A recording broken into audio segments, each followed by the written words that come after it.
quote-unquote received and is passing on to the Corinthians necessarily came from Peter and James. I just said that in my mind it's probable. Now, what would be important is if the other apostles had taught that which Paul had received and passed on to the Corinthians. And my argument for that was that since Paul was of the community of the apostles, and if he says something that is contrary to what the apostles taught, and more importantly, if he is teaching something about the apostles that the apostles agreed that they did not see or something like that, then then he would be rejected as an apostle by the other apostles. And therefore, I think that what we see Paul writing in 1 Corinthians 15, 3 through 7, 8, or 9, whatever it is, I think that is the teachings of the apostles based on that argument. And what's important is that he says Jesus appeared to 12, or the 11 apostles. And you claimed that this was hearsay, and somehow this is supposed to discredit Paul as being a factual witness of the other apostles' claim that they saw Jesus. I don't think so. I don't think that's a good way of arguing, because hearsay is not always unreliable. In fact, most of the historical facts that we know about Alexander the Great, for instance, come from hearsay accounts, such as that of Plutarch, Justin, and so on. What's important is if we can draw a connection between what Paul is writing in 1 Corinthians 15, 3 through 7, and what the apostles actually taught. And I think that connection is proved because if he was teaching something contrary to what the apostles taught, then he would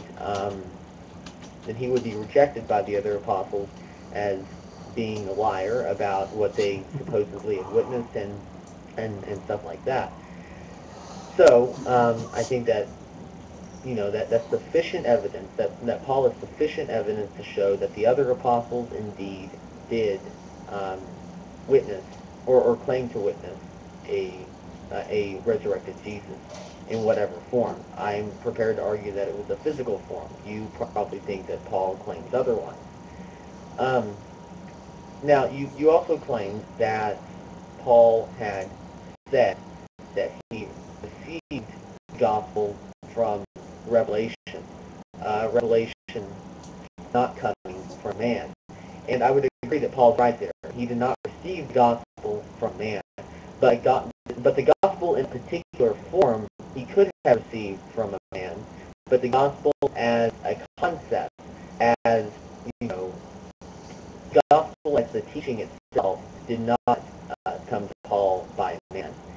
But Paul says rather that it came to him by divine revelation. So that's pretty much all I wanted to say in response to you there, and I think that's all I'm going to say for now. Sorry, I just don't have that much to say. I'm not really long-winded, so I can't talk for that long because of my own limitations. So I'll just hand the mic back over to you. No, you're doing fine, man. You're doing fine. I'm just trying to think and make a note or two. Um, okay, and I'll say one more thing, and then I guess I would like to look at the reliability of the Gospels and Acts, but I don't know how much time we have, so we'll just kick stuff around and see what happens. But you mentioned the idea that hearsay is not always unreliable. I mean, that's true. Okay, hearsay is not always unreliable. Um, but the fact is, when you have someone saying that someone else said something or did something, we can't go examine that other thing. And so we're left with basically taking his word or not without some other evidence to look at. So like in this case, Paul is saying that these apostles saw Jesus, and it's interesting to look at the wording there in that section. Uh, I mean, it's not written like somebody actually saw physical. My God, he appeared to me. and I touched him and blah blah blah. No, each time it says, and he was seen of Cephas. He was seen by 500 people. He was seen by James. He was seen of me. It's a different Greek word than the other ones. But just something to think about, maybe make a note and do some extra reading. And it's something I might read about a little bit later. But I find that kind of peculiar in and of itself. But now the apostles, again, you're thinking the apostles are the same people as the disciples. And I'm claiming that there were never any disciples. And I'm going back to the Jesus myth thing because that's just the only, that's what I really believe. Um, but the apostles, you're right.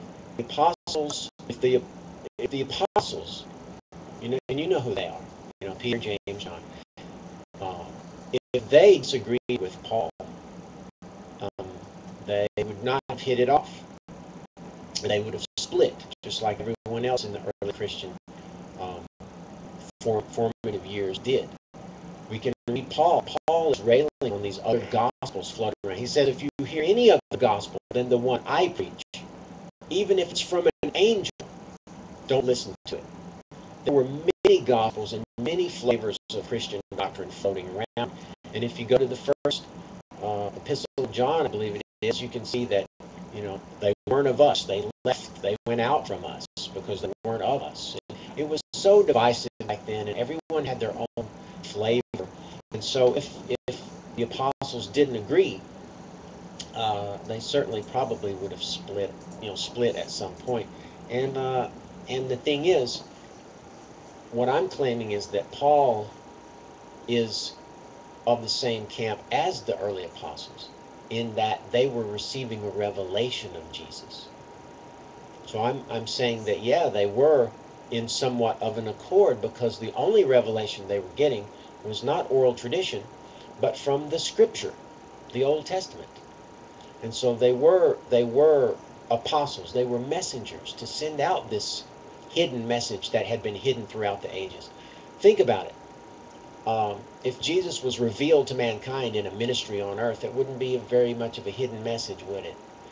But if the existence of a mythical Jesus was encoded in the Old Testament, and it had been there the whole time, then that makes sense for Paul to say this is a mystery that's been hidden throughout the ages. And so yeah, it does go back to a mythical Jesus, but I think we don't have a solid case in Paul, because we don't have Paul explicitly saying that he saw a Jesus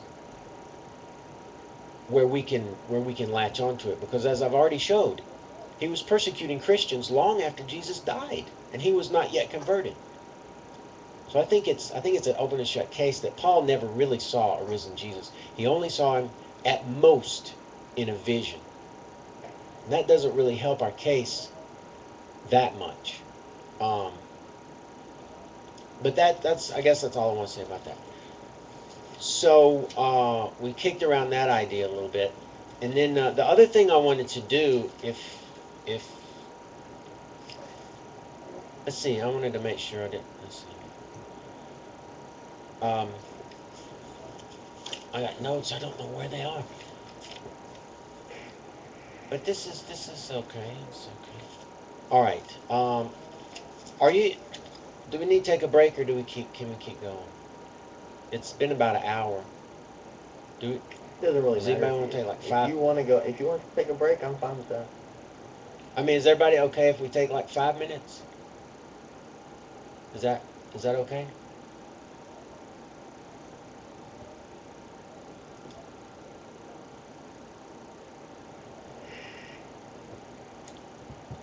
Just keep making faces.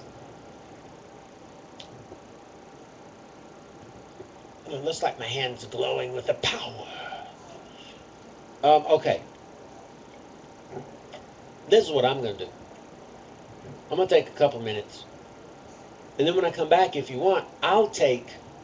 See, now it feels like I'm just taking charge, and then you're having to rebut me.